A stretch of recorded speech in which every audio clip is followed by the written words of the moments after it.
Okay, we are into ACL Diaries number 3. So I made a video just going over I was 5 weeks from injury to surgery, so I made a video where I just went over the protocols and what I did between that time. Then there was an ACL Diaries 2 where I just went over the protocols from the first 4 weeks of rehab, and now as I'm coming on to today, I believe is week 9. I'm going to go over my week 4 to week 8 block, so the phase 2 of rehabilitation after surgery. This was where things started to move. So I'm not really going to touch over the things I went on beforehand because the last video was 20 minutes long, which I really didn't intend for it to be. But I suppose a lot happens in that first 4 weeks. Between mentally, a lot happens, physically, a lot happens, and there's changes day to day. In phase 2 from week 4 to week 8, there was changes, every second day you'd notice things. So for example, the first day I started swimming, it was very uncomfortable, and then 2 days later, next thing the first day I swam 10 lengths, 2 of the lengths were with the floaty, and the next 8 were just one at a time, kind of using my arms a lot but getting a bit of a kick. And then next thing you know, 2 or 3 days later, you're doing 20 lengths and it feels a lot better. A few days later, you're doing 24 lengths, then 30, and before you know it, you're doing 40 to 50 lengths and you're actually swimming. So although it's not as noticeable as day-to-day improvements, every second or third day you are noticing these differences. So another example would be, one day I'd be split squatting and my back knee wouldn't be kissing the floor, and the next time I'd go to do it 3 days after that, I could do it and I could put a weight in my hand. So there was at times good progression in this block. So starting off here, I have notes in front of me. I'm going to go through the main points. So week 4 day 1 was 28 days in, and this is for the first time I was sled pushing 40 kg, and that's just 15 minutes of just sled walking 40 kg. So I got to introduce the sled, I believe, in the last block, just towards, I suppose, 3 weeks into it. Do I have it here? One moment. Yeah, so I have the sled just towards the end, I think, of week 4 in the last one. So I'm kind of introducing it a little bit more now. I was barely moving it the last time, but now I'm barely pushing a sled a few times a week. So on this 35 kg or so, or 40 kg, and I'm just pushing it for 15 minutes as slow as I can, as fast as I want, obviously within reason. I'm not running, I'm marching more so than walking as well. So arms are extended, my knees are driving, and I'm just focusing on each footstep. I don't really care how far I get or how heavy it goes. It's just about moving for the 15. Day 30 came around and I went up Slieve Bond. This is a mountain in Roscommon.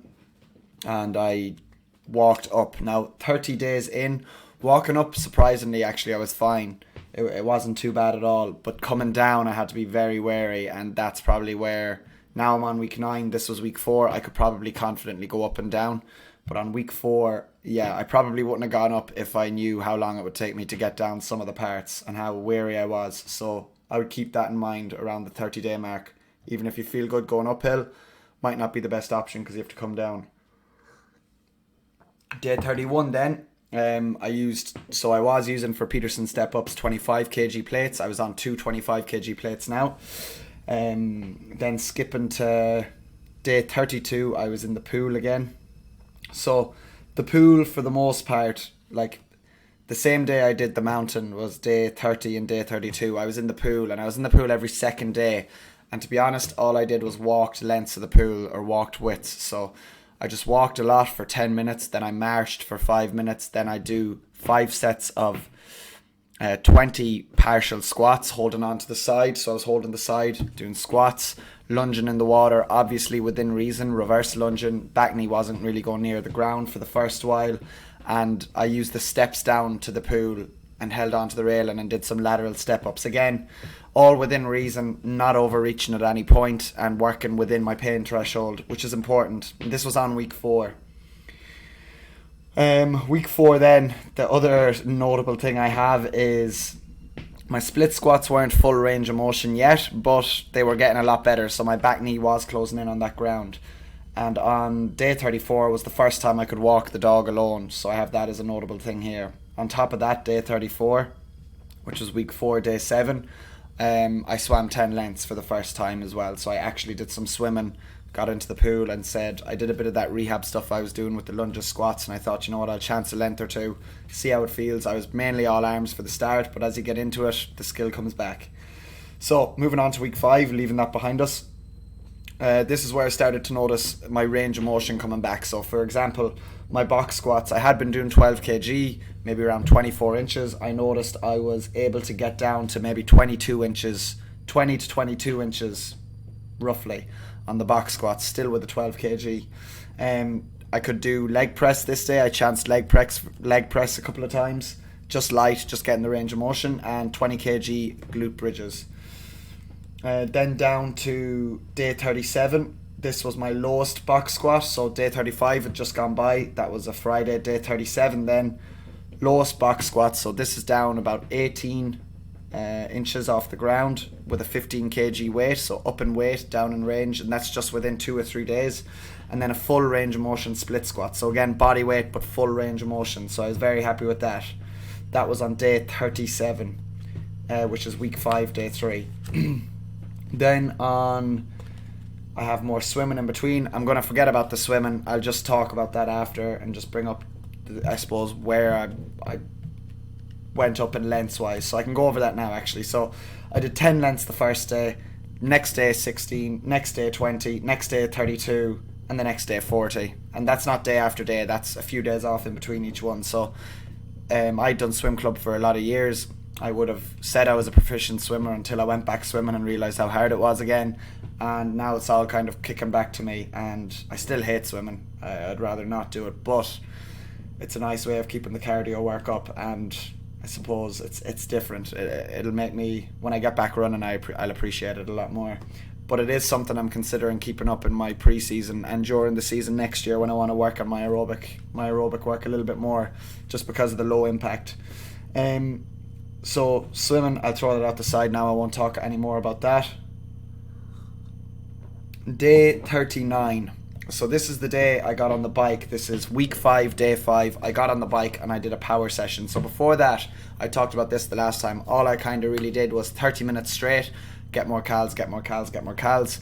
But now I felt a bit of power and a bit of kick coming back into my legs. So I just did 20 minutes of a minute on, a minute off, just going fairly powerful as I could. And that for me was very good. Again, that was day 39.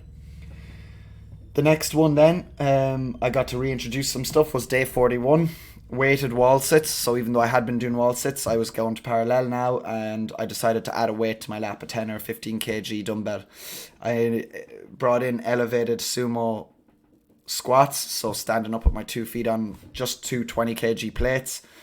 And again, trying to keep my shins pretty vertical, that my knees weren't driving out too far. I didn't want to stress my ligaments too much. And then the cap hip thrust, which is just the top half of a hip thrust. So I'm not going that deep down into a range of motion. I'm just coming down halfway and up. Again, I really wanted to stimulate the glutes without forcing my knee into that full range of motion. Then I'm going to move on. That was day 41. Day 43. I brought in more leg pressing and Hatfield box squat. So a Hatfield box squat is when you put a safety bar here, so the one with handles that come out here. You put your 2 hands on a barbell in front of you. I got a box behind me and I could squat heavy, so I went to 50 or 60 kg that day, and I squatted down to parallel on the box and up again. So again, I had that box there as extra insurance, made sure my shins were vertical and loaded my posterior chain as much as I could. So that was great that I could finally add some real weight to my lifts. Then I have here, I went with a 10 kg single arm split squat, full range of motion. This is day 44. 50 kg back marches and lengths on the same day as well. So that was a repeat. All I really did that week was expose myself to the heavier stuff, the full range of motion, and I didn't really add weight to anything that week. I kept it the same and I just kept plucking away. That was week 6. So week 4 to 5 to 6, big improvements within range of motion each week. Week 6, I kept the same, and into week 7 as well.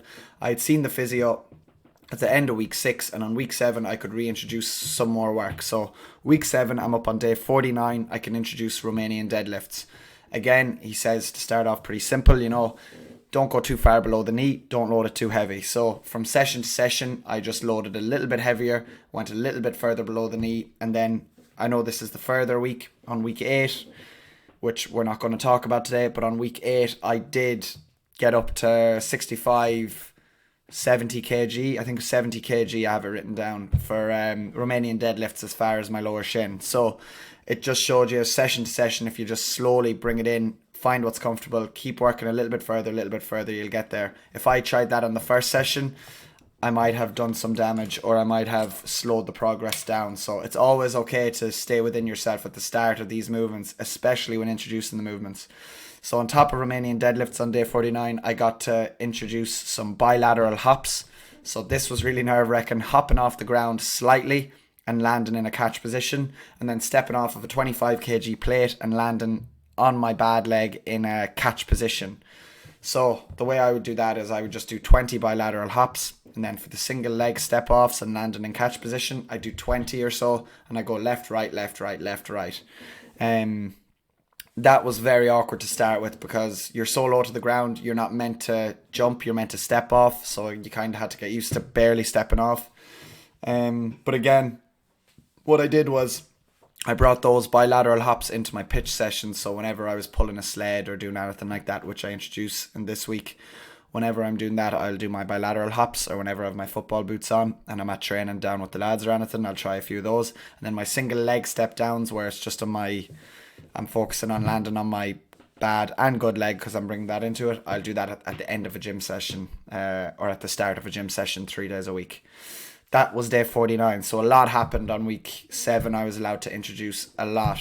So I'm introducing stuff as we go. The physio gave me the go ahead to introduce those. So they were 3 big things.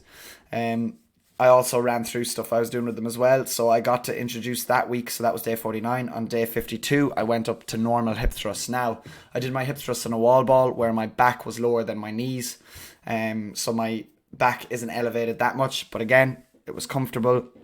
60 kg hip thrusts for 10 reps, no pain. So again, you eased up toward that. As well, I went up from a 10 kg split squat to a 15 kg split squat, just 15 in one hand as well. I'm not going with 2 hands yet.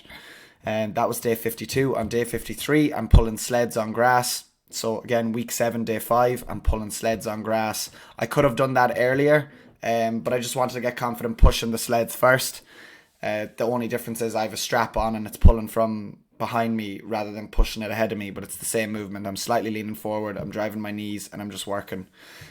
So that's the session I will do anymore when I'm pulling sleds on grass. I will save my marches, my bilateral hops, my partial squats, my single leg RDLs, which I'm just allowed to introduce now. This is in the next phase. I'll do all of that when I'm on the pitch, and I'll leave the stuff for the gym to the strength stuff for now, and dose a little bit of rehab at the start and end. Then the last thing I have is on day 55, which is week 7, day 7, leg press. I'd worked up to 80 kg, so I'd just gone 40, I think 60, 40, 50, 70, and then 80 in this session, in between all 4 sessions. So I think that's the way it went.